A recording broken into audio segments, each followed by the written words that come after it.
I'm Harrison Keeley. Here's what you need to know today.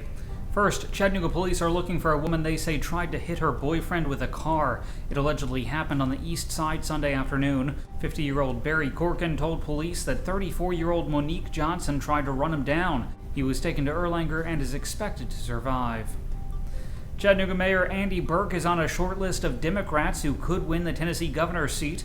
Two state Senate Democrats say Berke has a better shot at winning the job than any die-hard Republican candidates. Others on the short list include Nashville Mayor Karl Dean and Clarksville Mayor Kim McMillan. Two people were shot at the same spot in Chattanooga Friday night. It happened on Citico Avenue just before midnight.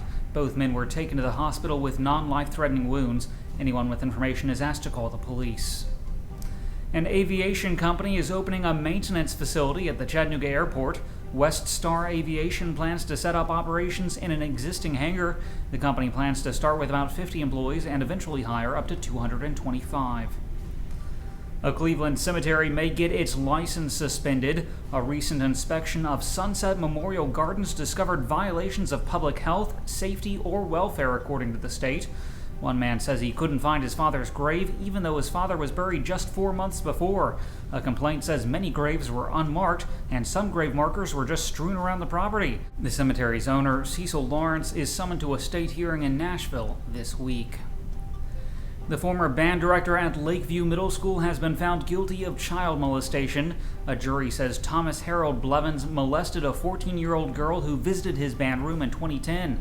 He was not convicted of molesting another girl who came forward. She contradicted herself on when the molestation happened and how many times it took place. Blevins could be sentenced to more than 100 years in prison. The Discount Movie Theater near Hamilton Place Mall is going to become a luxury theater. Regal Cinemas will begin showing first-run movies in 2016. Renovations will include recliner seats, enhanced technology, and better food.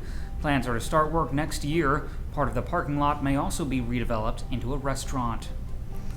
Starting today, the Wilcox Tunnel will be closed for 6 months. The city of Chattanooga is spending $2 million on an upgrade, including safety improvements and brighter lights. The 83-year-old tunnel will reopen in February. Volkswagen is recalling more than 400,000 vehicles in the U.S. The recall includes Passat model years 2010 through 2014. Safety officials say debris could rip a cable that may prevent front airbags from deploying in a crash. Volkswagen says it is still developing a fix for the problem. The man who stole nearly $1 million from the Church of God has been sentenced. Troy Scott Carter was the former director of communications for the denomination. He's been sentenced to nearly 3 years in prison and must repay the money. Finally, a local church choir's new album is nominated for a Dove Award. Splendor of Heaven was recorded at First Baptist Cleveland. It's been nominated for Choral Collection of the Year. The winner will be announced October 13th on TBN. Turning to weather, we'll see some showers and thunderstorms today with a high near 80 degrees. Tonight's low will be around 70. That's it for today's news. Thanks for being with us. You can find more on these stories and breaking news at timesfreepress.com.